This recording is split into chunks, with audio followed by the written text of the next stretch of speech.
Pour cette nouvelle édition, donc nous vous présentons notre partenaire Alpha Control. Euh, donc Idriss va nous présenter aujourd'hui les questions d'accessibilité PMR et le lien avec la loi Elan et les travaux de réhabilitation en habitation. À la fin de ce webinaire, vous aurez l'occasion de nous poser des questions. Les micros seront ouverts et un formulaire vous sera distribué pour que vous puissiez également poser vos questions. Donc, je laisse Idriss nous présenter son, son sujet.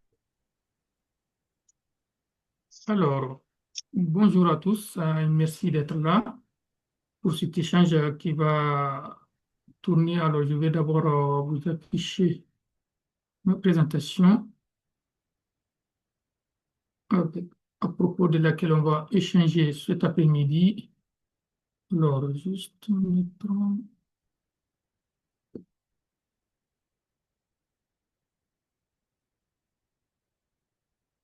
Hmm, ok, ça arrive.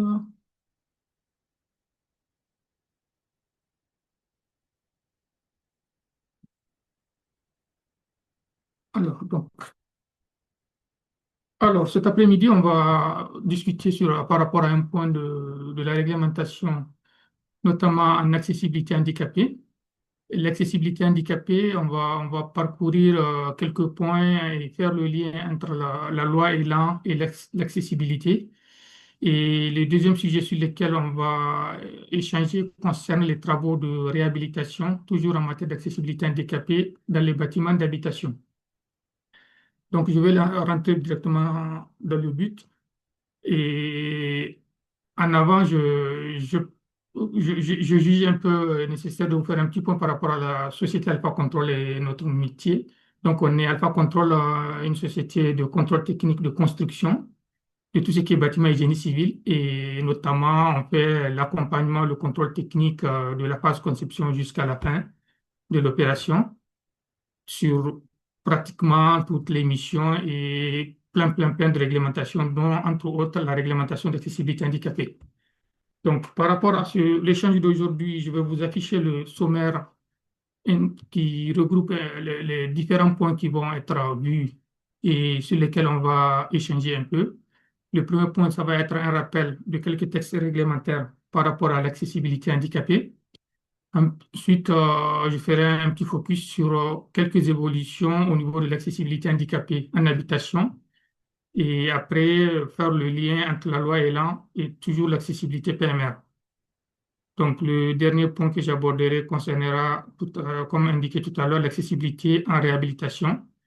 Ça portera notamment sur la partie réhabilitation de bâtiments d'habitation et aussi tout ce qui est réhabilitation avec changement de destination, c'est-à-dire par exemple la transformation d'un immeuble de bureau ou d'un ERP, d'un établissement recevant du public, donc en habitation. Par rapport au rappel des textes réglementaires, donc vous imaginez que ce que j'ai affiché, ce n'est pas l'intégralité des textes. J'ai essayé de récapituler les plus importants et en commençant par les articles du Code de la construction et de l'habitation, donc le CCH, et notamment les articles R111-18 et toute la panoplie qui suit, qui traitent de tout ce qui est accessibilité handicapée, notamment en habitation et aussi dans les autres types de bâtiments tels que les établissements recevant du public. Le deuxième article, le deuxième texte de réglementation que j'ai affiché concerne l'arrêté du 24 décembre, sur lequel on va beaucoup échanger. C'est l'arrêté essentiellement qui traite de tout ce qui est bâtiments d'habitation et bâtiments et maisons individuelles lors de leur construction, donc concerne les travaux neufs. Donc, c'est un arrêté qui est sorti en 2015 et qui a suivi quelques modifications qu'on verra. Après, il y aura l'arrêté du 14 mars, dont on ne va pas rentrer dedans, mais ça concerne les logements destinés à l'occupation temporaire, donc tout ce qui est logement foyer, les logements étudiants, les logements jeunes travailleurs, etc. Donc, les logements vraiment à occupation temporaire. Un point sera fait donc concernant la partie réhabilitation sur l'arrêté du 26 février 2007 qui traite de tout ce qui est logement situé dans un cadre bâti existant, donc les réhabilitations. Et dans le cadre de l'évolution du 24 décembre dont je vous parlais tout à l'heure, il y aura l'arrêté du 11 octobre 2019, donc, qui fait le lien avec la loi Elan, et l'arrêté du 11 septembre qui va traiter de tout ce qui est douche accessible, dont je suis sûr que nos amis Alchi les ont déjà croisés sur leur projet. Le dernier arrêté que j'ai noté, c'est l'arrêté du 23 décembre 2023 qui traite essentiellement des attestations d'accessibilité handicapée. Donc, juste pour rappel, avant cet arrêté, l'arrêté qui existait de mémoire qui datait de 2007 ne traitait pas de tous les cas de, d'attestation d'accessibilité handicapée. Par exemple, l'ancien ne traitait pas d'une attestation spécifique aux travaux de réhabilitation. Donc, cet arrêté du 26 décembre, quand il est sorti, il y a pratiquement 9 annexes dedans. Et donc, tous les cas de bâtiments sont traités en termes de maquette d'attestation. Donc, on a ce qui correspond aux bâtiments neufs, en maison individuelle, en réhabilitation, en ERP, etc., etc. Donc, par rapport à l'arrêté du 24 décembre 2015, donc, je disais tout à l'heure que c'est l'arrêté sur lequel on va beaucoup parler parce que c'est ça qui concerne, en tout cas, pour tous ceux qui font de l'habitation, c'est ça qui concerne pratiquement la majeure partie de nos projets, donc tout ce qui est neuf. Et cet arrêté, il traite des bâtiments collectifs et également des maisons individuelles. Euh, une distinction par rapport à l'arrêté précédent, avant le 24 décembre, on avait une réglementation propre aux maisons individuelles et une réglementation propre aux bâtiments collectifs. Après, avec cet arrêté-là, l'ensemble est regroupé dans un seul arrêté. Et c'est un arrêté qui est rentré en application donc, depuis avril 2016. Donc aujourd'hui, tout le monde est rodé dedans. Et il a subi quelques modifications. Et cet arrêté, entre autres modifications qu'il a apportées par rapport au texte existant, avait introduit une disposition qui avant n'était pas autorisée. Enfin, je ne dirais pas qu'il n'était pas autorisé, mais qui était difficile à réaliser. C'était la notion de logement intermédiaire où je me retrouve avec deux logements superposés. Donc, c'était une disposition dans les anciens textes qui était compliquée à réaliser parce que la réglementation le considérait comme étant deux maisons individuelles et je n'arrivais pas à respecter l'accessibilité du logement qui est au-dessus. Donc, cela revenait en gros, pour caricaturer un peu, à créer un ascenseur pour desservir le logement d'en haut. Donc, ce qui est complètement difficile à réaliser sur le projet. Donc, l'arrêté du 24 décembre introduit cette notion en autorisant la possibilité de réaliser le type de logement intermédiaire avec deux logements superposés, sachant que sur le logement d'en haut, je n'ai pas grand-chose à réaliser en termes de contraintes d'accessibilité handicapée. Donc, le texte précise que le logement d'en haut, je vais juste me contenter des caractéristiques de base, la porte palière du logement pouvant être en bas de mon escalier ou en haut, sans changer rien. C'est juste sur le logement d'en bas que je vais avoir tout ce qui est contrainte, enfin, disposition à respecter en matière d'accessibilité handicapée. Donc, un autre point qui est apparu avec l'arrêté du 24 décembre, c'était le point, enfin, la mise en place de solutions d'effet équivalents. Donc, il s'agissait en fait d'une autorisation enfin, une autorisation de faire autrement que les dispositions réglementaires. C'est-à-dire par rapport à une disposition réglementaire de l'arrêté du 24 décembre, aujourd'hui, j'ai la possibilité de ne pas faire la même disposition qui est demandée et d'innover. Bon, c'est vrai que sur le projet, on n'en voit pas beaucoup, mais c'est une possibilité qui reste là. Donc, on peut partir sur des solutions techniques qui n'ont pas été traitées par l'arrêté, à partir du moment où on arrive à démontrer que les objectifs réglementaires seront respectés. Cela demande quand même un dossier de démonstration à faire, à déposer au niveau de la sous-commission d'accessibilité handicapée, donc avec une instruction d'une durée de 2 mois, je crois, de 2 mois, c'est ça, de 2 mois. Et une fois qu'on a l'avis favorable ou l'absence d'avis, parce que l'absence d'avis est réputée favorable, ça veut dire qu'on peut mettre en place la solution qu'on avait développée et derrière, on n'a pas besoin de chercher une dérogation ou quelque chose comme ça dans le cadre d'une construction ou d'un projet donné. Donc, toujours par rapport à l'évolution du 24 décembre, il y a eu l'introduction de l'arrêté du 11 septembre 2020 qui traite des douches sans ressaut. Donc, c'est une disposition qui est venue clarifier, enfin, on va dire modifier les dispositions existantes avant la disposition existante, c'est que j'avais dans une douche accessible, on m'autorise à avoir une douche avec un petit ressaut qui peut être jusqu'à 2 centimètres et il est même toléré d'aller jusqu'à 4 centimètres à condition d'être chanfreiné. Donc, ça fonctionne. Alors, l'arrêté du 11 septembre, quand il est venu, il a demandé à ce que les douches soient sans ressaut. Et cet arrêté, on va voir les dates, enfin, l'évolution de son application, comment ça a été vu à partir de 2021. Et cet arrêté, il demandait donc, comme je disais, la mise en place des douches sans ressaut à la livraison du logement. Ou l'autre solution que j'avais, c'est d'avoir une baignoire dans mon logement, dans ma salle de bain, et en ayant prévu toutes les dispositions permettant de remplacer cette baignoire par une douche sans ressaut. Donc, en tenant compte, bien sûr, de toutes les contraintes en matière d'étanchéité, en matière d'acoustique, en matière de sécurité d'usage, donc de glissance, etc.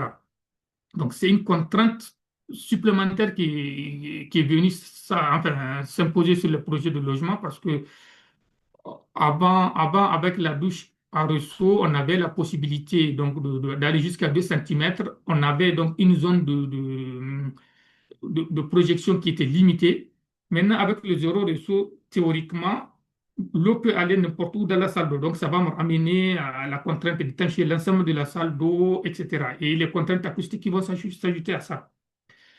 Cet arrêté, quand il est sorti, il était prévu une date d'application avec deux échéances. Donc, la première échéance concernait les maisons individuelles et les logements au rez-de-chaussée des bâtiments d'habitation.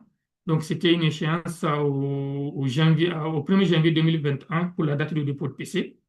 Et après, la deuxième échéance, c'était à partir du 1er juillet 2021, tout ce qui concerne les logements en étage avec un ascenseur.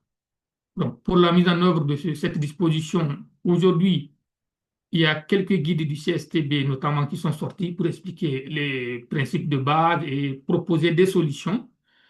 Et d'autre part, il y a quelques procédés sous avis technique ou à texte KA qui ont commencé en tout cas à sortir et qui permettent notamment de respecter, de respecter tant la partie accessibilité que la partie étanchéité, acoustique, etc. et les autres contraintes, en tout cas dans le bâtiment. À présent, on va faire un petit point sur la loi Elan et puis faire le lien avec la partie logement, tant en réa qu'en neuf. Donc, la loi Elan, c'est une loi que le législateur a voulu mettre en place afin de libérer la construction et de protéger les plus fragiles. Donc, c'est une loi qui avait en gros quatre priorités, à savoir donc de construire plus, mieux et moins cher. Donc, aussi l'évolution du secteur du logement social, répondre aux besoins de chacun et favoriser la mixité sociale et aussi améliorer le cadre de vie. Donc, c'est une sorte de simplification qui est apportée par rapport au texte existant, notamment quand je prends le cas, par exemple, de la partie logement-habitation. Avant l'apparition de cette loi Elan, l'ensemble des logements, bon, on va le voir, l'ensemble des logements, je suis soumis aux contraintes d'accessibilité là-dessus. Mais quand la loi Elan est venue, elle a offert une possibilité de faire autrement. Donc, ce point, on va le voir. Et on va voir aussi que cette loi a engendré quelques modifications de certains textes afin de faciliter notamment la transformation des bâtiments tels que Code du travail, donc c'est-à-dire bureaux ou les bâtiments recevant du public, les ERP, pour les transformer en logements. Il y a quelques modifications qui ont été apportées au niveau des textes réglementaires. Donc, par rapport à la transformation des bureaux en logements et la transformation des établissements recevant du public en logement, il y a eu notamment la modification de l'article L152 du Code de l'urbanisme, une modification qui, cette fois-ci, qui offre la possibilité de déroger au PLUI dans la limite d'une majoration de 30% du gabarit de l'immeuble existant, dès lors que je suis en transformation d'immeuble existant en habitation. Donc, c'est une modification en gros, qui me simplifie par rapport à ce qui existait avant. Il y a aussi la loi du 16 juin 2025 qui vise à faciliter la transformation des bureaux et autres bâtiments. Et cette loi, entre autres, a fait apparaître une notion nouvelle qui est la notion de permis de construire réversible. C'est-à-dire, au moment où je dépose le permis de construire pour la construction d'un bureau, en même temps, je prévois peut-être des années plus tard que ce bureau soit transformé en logement. Donc, je fais le dépôt de permis de construire à destination successive. Ce qui me fait que si des années plus tard, le bâtiment qui a été construit, bureau, est transformé en logement, il n'y a plus besoin de redéposer un PC parce que le PC initialement déposé était réversible et il tenait compte déjà de la destination de passer en logement. Donc, c'est toujours dans le cadre de la simplification des dispositions et faciliter notamment la transformation entre bureaux et bâtiments logement. Il y a également la modification de l'article L111-8 du Code de l'habitation et notamment la suppression d'une demande administrative qui concernait tout ce qui est commission d'accessibilité et les commissions de sécurité. En gros, tout ce qui est ERP, lorsque j'interviens, je fais des travaux dans des ERP, je suis tenu d'avoir, avant de lancer mes travaux, d'avoir une autorisation, donc un avis, en tout cas transmettre un dossier à la commission d'accessibilité et de sécurité et recueillir leurs avis.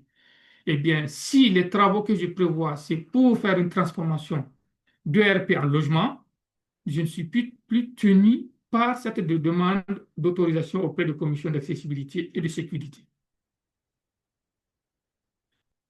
Donc, à présent, nous allons voir le lien entre la loi Elan et qu'est-ce que ça a apporté en termes de modification au niveau de l'habitation. Donc, de tout ce qui est bâtiment d'habitation, qu'est-ce que la loi Elan a amené comme modification du point de vue accessibilité handicapée.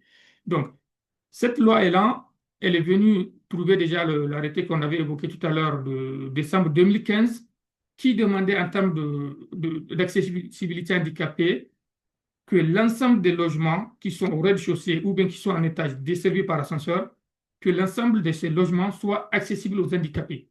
C'est-à-dire pouvoir entrer dedans, circuler dans toutes ce qu'on appelle les pièces de l'unité de vie, c'est-à-dire la cuisine, avec les espaces PMR qui vont avec, le séjour, le WC avec le rectangle qui va avec, la salle d'eau, salle de bain avec les espaces qui vont avec, la chambre PMR avec les espaces, le rond, les espaces autour du lit.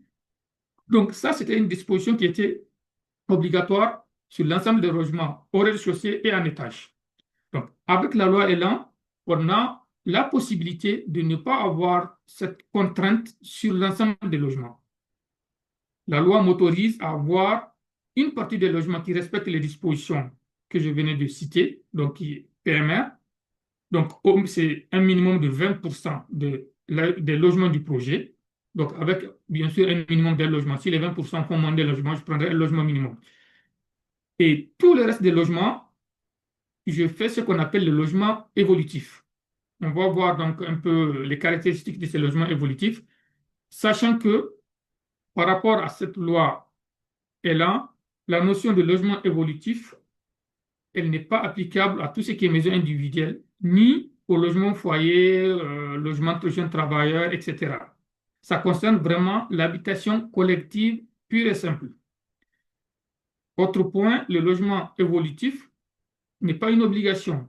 Aujourd'hui, quand j'ai un projet de logement, de bâtiment d'habitation, je ne suis pas obligé de faire le logement évolutif. Je peux tout à fait faire, mais 100% PMR. Mais si je veux optimiser, faire certains aménagements, eh bien, la loi m'autorise à faire des logements évolutifs dès lors que les évolutifs ne dépassent pas 80% de l'ensemble de mon projet. Donc, en termes de modification du coup, cela l'arrêté du 11 octobre 2019 est venu modifier du coup l'arrêté du 24 décembre et introduire les logements évolutifs et décrire également tout ce qui est travaux simples. Parce que la notion de logement évolutif suppose que mon logement, il n'est plus PMR à la livraison, mais il peut le devenir le jour où on le décide. C'est-à-dire que ça peut être l'acquéreur qui décide le jour où peut-être qu'il a des problèmes d'accessibilité, il veut passer en logement PMR, moyennant des travaux dits simples, on va le voir, il peut transformer son logement évolutif en logement PMR. Du coup, à la conception, une grande partie de mes logements, une grande partie du projet, donc jusqu'à 80%, je peux les avoir des logements évolutifs, donc qui ne sont pas PMR, et ils sont prévus dans ce sens-là.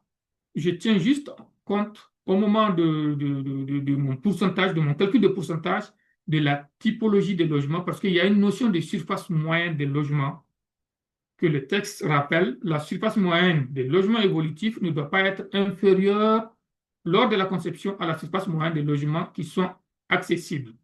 C'est-à-dire que tu ne peux pas faire plus, enfin, je ne peux pas faire la totalité de mes logements évolutifs, c'est impossible. Ce n'est pas réglementaire. Au moins 20% sont PMR. À la livraison, par rapport à ces logements évolutifs, je respecte ce qu'on appelle les caractéristiques minimales de base, c'est-à-dire l'espace de manœuvre devant la porte pour entrer dans le logement, côté palier ou côté extérieur et côté intérieur du logement aussi. L'éloignement des serrures et extrémités de poignée, ça c'est les caractéristiques de base. Je respecte ce qu'on appelle le principe de visitabilité de logement, c'est-à-dire une personne sur fauteuil roulant peut visiter le logement, il peut accéder, aller jusqu'au séjour et pouvoir aller jusqu'aux toilettes et ressortir. Donc, je limite mon accessibilité à la porte palière, côté intérieur-extérieur, le séjour, le WC. Le reste, chambre, salle d'eau, cuisine, je fais ce que je veux en termes de cloisonnement. Je n'ai pas de contrainte. Je note juste que les TMA restent toujours possibles, que ce soit sur les logements PMR et également sur les logements évolutifs, je vais toujours faire les TMA. Il faut juste que je prévoie les plans de logement évolutif, le plan de logement PMR et le descriptif des travaux qui vont avec. Donc, je fais mon DCE où je prévois une partie des plans qui sont évolutifs. Eh bien, pour chaque logement évolutif, je prévois un plan PMR et je vérifie déjà la liste des travaux pour voir s'il rentre dans ce qu'on va voir après, c'est-à-dire la liste des travaux simples. Les travaux simples, donc, ça concerne en gros tout, à l'exception des travaux qui ont une incidence sur les éléments de structure, les travaux qui touchent les chutes d'eau ou les alimentations, donc tout ce qui est fluide, qui est situé dans les gains techniques, je n'ai pas le droit de les toucher. Je n'ai pas le droit de toucher tout ce qui est entrée d'air et je n'ai pas le droit de déplacer le tableau électrique. Donc, hormis ces travaux listés, les cloisons, je peux le bouger dans tous les sens. Le seul critère, je le rappelle, rentrer dans le logement, aller au sanitaire, pouvoir ressortir, aller au séjour, pouvoir ressortir. Le reste, c'est évolutif.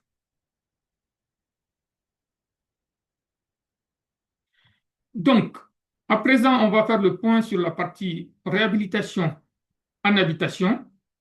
Et sur ce point, je souligne juste que ça va concerner les deux cas, les deux types de réhabilitation qu'on peut avoir en habitation, c'est-à-dire la réhabilitation d'un bâtiment existant qui était déjà en habitation, donc je le réhabilite, OK. Et l'autre cas, c'est lorsque je suis en transformation, donc c'est la réhabilitation avec le changement de destination. Donc je prends un bâtiment bureau ou un bâtiment ERP que je veux transformer en logement. Quelles sont les exigences qui vont s'appliquer sur ces cas de projet? Pour les bâtiments faisant l'objet de travaux, donc on a les articles du code CCH qui s'y appliquent et l'arrêté du 26 février que j'ai rappelé. La mise en accessibilité, donc lorsque les travaux sont engagés sur des bâtiments d'habitation collective existants, ou bien si j'ai une création de logement par changement de destination, donc un immeuble de bureau qui est transformé en logement ou un immeuble recevant du public qui est transformé en logement. Par rapport à ce cas donc, de réhabilitation, il faut noter que tout ce qui concerne les travaux d'entretien pour la réparation, je ne dois rien, il n'y a pas d'obligation qui s'applique en matière d'accessibilité. Et pour les autres cas, Alors, j'ai le premier point qui consiste à maintenir tout ce qui est les conditions d'accessibilité existantes à l'intérieur des surfaces et volumes existants. Je m'explique. Quand j'ai un bâtiment d'habitation collectif, donc à la base c'est du logement, je viens le réhabiliter. Eh bien, tout ce qui concerne l'intérieur des volumes et surfaces existants, c'est-à-dire par exemple l'intérieur des logements, la réglementation me demande juste de ne pas dégrader les conditions d'accessibilité existantes. Si j'ai une poignée, j'ai une fenêtre avec la poignée qui est à 1,45 m de l'existant, si je viens faire des travaux où je change la fenêtre, eh bien, je peux remettre une autre fenêtre avec une poignée qui est à 1,45, il n'y a aucun souci. Mais je ne peux pas le mettre avec une poignée qui est au-delà, qui est à 1,50, parce que la norme me dit que les poignées de fenêtre, logiquement, en neuf, c'est entre 90 et 1,30.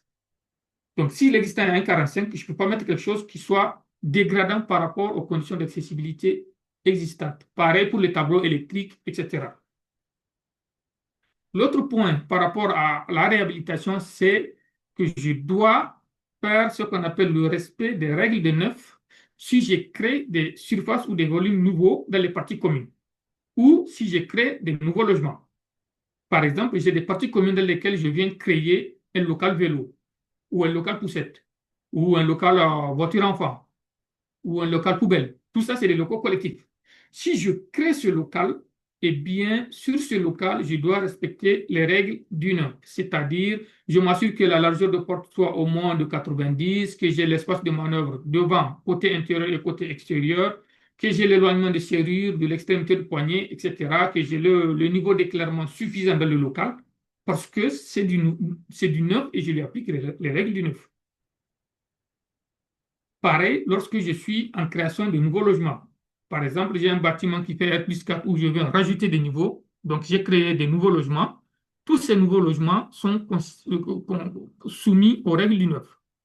Bien sûr, il y a quelques adaptations mineures lorsqu'il y a des contraintes liées à la solidité qui s'imposent au bâtiment, notamment sur les circulations, les locaux ou les équipements. Et en termes d'adaptation mineure, on a par exemple la région de cheminement. Initialement, c'est 1,20, mais si j'ai des contraintes de solidité, de structure, je peux descendre jusqu'à 0,90 ou 0,80 en main courante. Pour les portes de locaux, de 0,90, je peux descendre jusqu'à 0,80. Toujours parce que j'ai des contraintes de solidité. Si je n'ai pas de contraintes, je respecte les règles du neuf. Pareil, les éloignements de poignée, extrémité de poignée, pardon, et serrure ne sont pas exigés lorsque j'ai des contraintes de solidité. Par rapport aux travaux au niveau des ascenseurs, quand je suis en réhabilitation, je ne suis pas obligé, dans le cadre d'une réhabilitation, de mettre en conformité l'ascenseur, y compris ses dimensions. Parce que vous imaginez, quand je viens dans un bâtiment existant avec un petit ascenseur qui est là, je fais des travaux, y compris sur l'ascenseur, mais je ne peux pas changer la gaine. Sauf si je veux vraiment aller créer une nouvelle gaine, ce qui est colossal en termes de travaux. Donc, ce qu'on me demande réglementairement, c'est que ma mise en conformité est limitée à l'affichage des informations, c'est-à-dire le bouton qui était lisse. Là, je remets un bouton avec un truc en braille, avec le signalement, avec le système d'alarme, la desserte des étages, tous ces systèmes d'information, je les mets en conformité. Mais la structure de la gaine, le gabarit de l'ascenseur, je ne suis pas obligé de le mettre en conformité parce que sinon, ça va être enfin, énorme comme travaux par rapport à ce que je suis en train de faire. Donc, ça, c'est vraiment dans le cadre de la réhabilitation des bâtiments d'habitation. Une autre notion qui est à prendre en compte dans le cadre de la réhabilitation, c'est la valeur des travaux par rapport, le coût des travaux, pardon, par rapport à la valeur du bâtiment. Si je suis dans un cadre de réhabilitation où j'ai beaucoup de travaux avec un coût qui est supérieur à 80% de la valeur du bâtiment, eh bien, je suis soumis aux règles du neuf. L'importance de mon volume de travaux fait que les règles de neuf s'appliquent sur toutes les parties communes du bâtiment extérieur et intérieur, sur les parties horizontales et verticales, donc les escaliers, les circulations, je dois tout mettre en conformité. Les places de stationnement, si je fais des travaux là-dessus, je dois les mettre en conformité. Les logements où sont réalisés des travaux, je dois les mettre en conformité parce que j'avais dépassé ce seuil-là. Parce que ce seuil suppose que j'ai fait beaucoup de travaux, donc le législateur me demande de mettre du coup pratiquement tout en conformité. Quelques exemples au niveau des travaux de réhabilitation, c'est par exemple lorsque je suis dans le cas des travaux à l'intérieur de volumes ou surfaces existantes, comme je vous disais tout à l'heure, par exemple, dans le cadre de ma réhabilitation, j'ai une circulation existante qui fait 1,10 m. Si dans le cadre de travaux, j'ai prévu de remplacer le revêtement de sol, il y avait du sol souple, je veux faire un carrelage, etc., ben, la dimension de ma circulation ne change pas. Je ne suis pas obligé de la ramener à 1,20 m. Par contre, tout ce que je viens mettre, par exemple, le revêtement de sol, je ne dois pas créer de ressaut de plus de 2 cm. Je dois être contrasté là où le contraste est nécessaire. Ça va se limiter à ça. Pareil, quand j'ai un bâtiment qui comporte des marches à l'entrée, eh bien, même si je fais des travaux de réhabilitation à l'intérieur de ce bâtiment-là, je modifie des logements, je réhabilite les logements, le texte réglementaire ne m'impose pas de la suppression de marches, c'est-à-dire de mettre en conformité l'ensemble du cheminement. Sauf si je suis vraiment dans le cadre où je dépasse les 80%. Sinon, ben je me concentre sur ce que je fais. Le volume existant, je ne dégrade pas. Les parties communes, quand je les touche, je mets en conformité. Voilà, ça s'arrête là. Exemple du cas de création de surface ou volume, c'est par exemple lorsque je fais de l'extension, que ce soit horizontale, donc au sol, je fais une extension, ou bien si c'est en hauteur que je rajoute un niveau, tout ce qui est créé, eh bien, je le mets en conformité. Donc, je crée un local poubelle, je le mets en conformité. Si c'est un logement que j'ai créé, je le mets en conformité. Par contre, si dans un logement, à l'intérieur d'un logement, je viens transformer une salle de bain ou bien agrandir une salle de bain, là, je suis dans ce qu'on appelle volume existant, à l'intérieur d'un volume existant. Eh bien, je n'ai aucune obligation d'appliquer les textes réglementaires. Donc, voilà en gros ce que j'avais à vous présenter en termes d'accessibilité en réhabilitation et aussi la partie accessibilité bâtiment d'habitation et la loi Elan. Je suis à votre disposition pour échanger si vous avez des interrogations, des demandes de précision. Je vous écoute. Merci beaucoup, Idriss, pour ces explications qui sont très précises et très utiles au quotidien. C'est vrai que ce sont des questions auxquelles on se confronte assez régulièrement. Est-ce qu'on peut, est-ce qu'on ne peut pas? Est-ce qu'on doit demander une dérogation? Est-ce qu'il y a d'autres moyens alternatifs? Et on a ici un certain nombre déjà de réponses. C'est très intéressant. Ce PowerPoint sera disponible sur notre espace adhérent très prochainement, qui est en cours de réalisation. En attendant, vous pouvez dès à présent nous poser des questions sur le chat de cette conversation. Et Tarek, notre coordinateur syndical, ouvre également les micros pour que vous puissiez poser vos questions en direct. Vous avez également un petit sondage auquel vous pouvez répondre en ligne, en parallèle. Donc, aux premières questions, si quelqu'un veut prendre la parole, n'hésitez pas.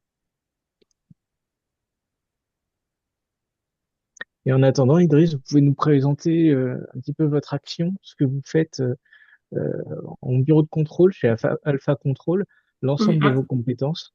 tout à fait. Alors, au niveau Alpha Control, donc, comme je disais en introduction, on est une société de contrôle technique. Donc, pour être là, accompagner les maîtres d'ouvrage et les maîtrises d'œuvre dans tous les projets, notamment en construction ou en réhabilitation, de la phase conception jusqu'à la fin. Et surtout, on n'arrête pas de le rappeler, en tout cas à chaque occasion. Le mieux pour nous, c'est d'être enfin, sur le projet le plus en amont possible. Donc, il y a certains projets sur lesquels vraiment on commence à travailler avant même, enfin, en phase esquisse, parce que ça permettait pour nous déjà de fixer un peu les bases, d'échanger avec les maîtrises d'œuvre sur certains points et parfois enfin, de leur permettre de réaliser certaines optimisations.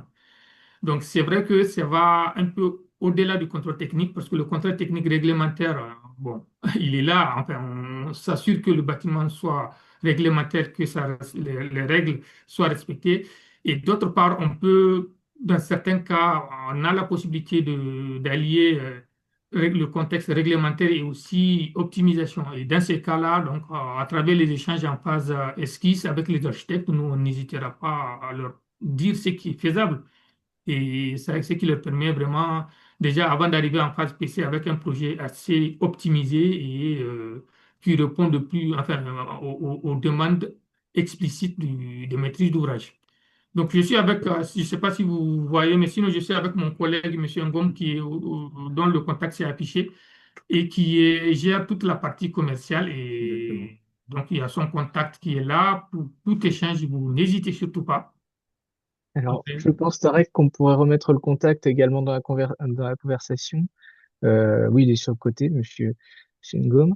Alors, vous êtes Oui. flou sur le côté, si vous voulez vous déflouter, on pourra vous voir plus facilement. Ah, alors, Euh, question également, alors moi je m'interrogeais par exemple dans le cadre d'un immeuble existant euh, où à l'intérieur du volume, un client souhaite installer un ascenseur. Dans un cadre comme celui-ci, doit-on euh, mettre en place un ascenseur obligatoirement conforme aux normes PMR actuelles ou est-ce on peut s'en dispenser? l'ascenseur, il souhaite le mettre en place, c'est en partie commune du bâtiment ou bien dans la partie privée, c'est-à-dire des logements. Non, c'est en partie commune. Ah, alors, si c'est en partie commune, donc c'est ce qu'on appelle la notion de volume ou de surface nouvelle dans les parties communes. Donc, si c'est en partie commune que je viens créer, je suis soumis aux règles du neuf sur ce que je viens créer dans les parties communes.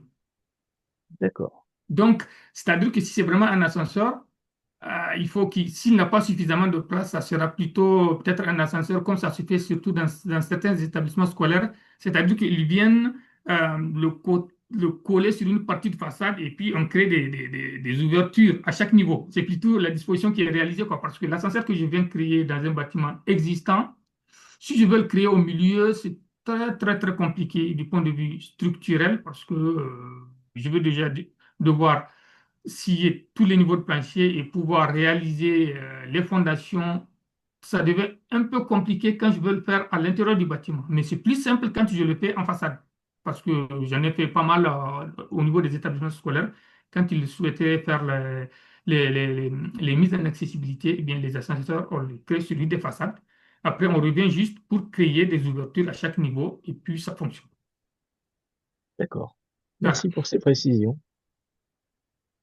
Est-ce on n'a pas d'autres questions pour l'instant? Moi, l'autre question que je me posais, c'est, par exemple, si sur un projet, Oui. on a une interrogation, une difficulté, on n'a pas encore de bureau de contrôle nommé, nous serait-il possible de vous contacter pour éventuellement avoir des réponses sur des sujets bien particuliers où on est un petit peu bloqué? Bien sûr, bien sûr. Et je le souligne vraiment parce que nous, en fait, sur les projets où on intervient, en tout cas le plus en amont possible, ça nous permet un peu de gagner du temps par rapport à ce qui va venir après. Parce que si déjà, au niveau des premières réflexions, nous, on est contacté, on sait ce qui se passe, on vous donne des conseils, vous oriente un peu par rapport à la réglementation, eh bien, lorsque le projet sera monté, il y aura déjà un certain nombre de dispositions qui sont déjà respectées. Donc, du coup, quand on aura à faire nos analyses de plan, ça, entre guillemets, ça ira plus vite parce qu'on sait que le boulot a déjà été un peu mâché en amont. Donc, il n'y a aucun souci si vous avez des projets sur lesquels, même si vous avez un projet sur lequel vous avez des bureaux de contrôle où vous avez, ça peut arriver où vous avez besoin peut-être parfois d'avoir un autre avis, ça peut arriver parce qu'il y a certains sujets d'accessibilité ou d'autres réglementations sur lesquels il peut y avoir plusieurs avis. Nous, on peut vous conseiller. Ça n'engage pas le Alpha Control à partir du moment où il y a déjà un autre bureau de contrôle sur le projet, mais si on peut vous aider, il n'y a aucun souci dans ce sens-là. Le contact de M. Ngom qui est là, et il lui envoie les éléments, il envoie la direction technique, moi je suis là, et puis j'ai un autre collègue, on les regarde, et puis on peut vous apporter des éléments de réponse, il n'y a pas de problème. D'accord. Merci beaucoup. Je vous Merci prie. beaucoup pour votre intervention.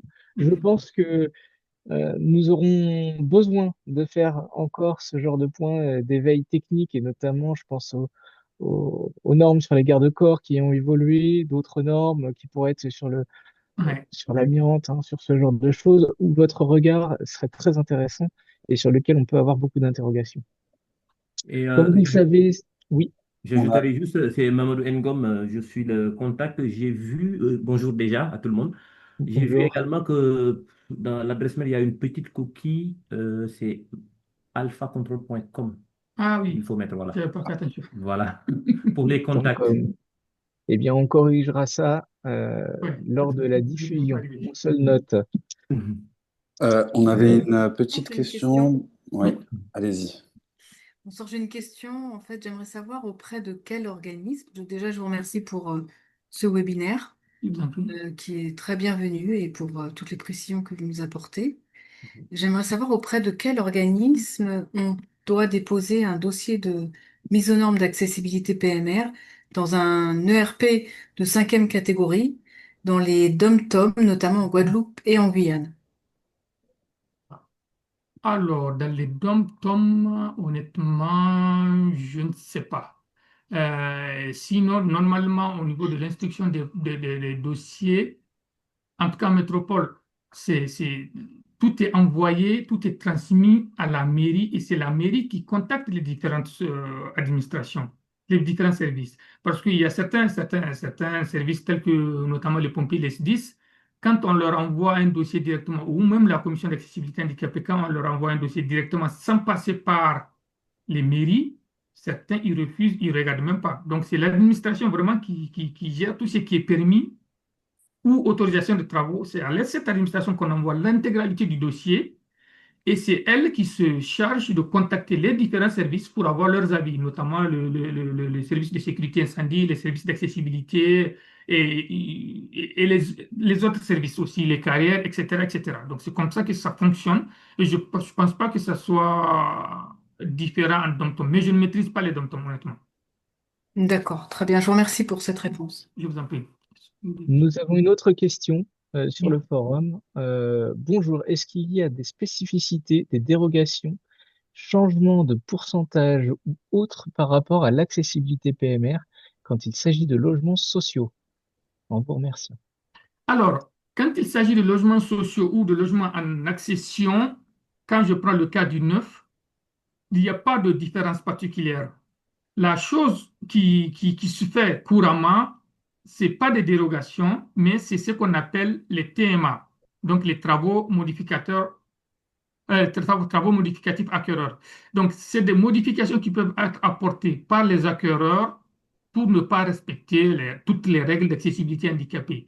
Et pour vous résumer un tout petit peu, on a vu tout à l'heure la loi Elan qui autorisait les logements évolutifs ou les logements évolutifs, entre guillemets, je fais juste le minimum syndical, c'est-à-dire je fais juste l'entrée, le séjour et le sanitaire. Eh bien, le TMA va encore un peu plus parce que le TMA, une fois que j'ai cette demande de modification, ça me permet d'aller, de me limiter juste à l'accessibilité jusqu'au séjour et ressortir. Donc, je n'ai plus la contrainte du sanitaire. Et pour ce qui est bâtiments sociaux, j'en ai déjà vu aussi certains bailleurs qui font ce qu'on appelle des demandes de TMA groupées. C'est-à-dire que comme je n'ai pas un acquéreur par logement, c'est le bailleur à qui appartient le bâtiment, qui a acheté le bâtiment, il me dit, bon, moi, dans le cadre de mon projet, je n'ai pas besoin d'avoir des logements PMR sur l'ensemble du bâtiment parce que par rapport à mon parc, par rapport aux besoins que j'aurais besoin de certains logements qui soient mieux optimisés. Et dans ce cas, pour ces logements-là, je ne peux pas appliquer le 100% PMR.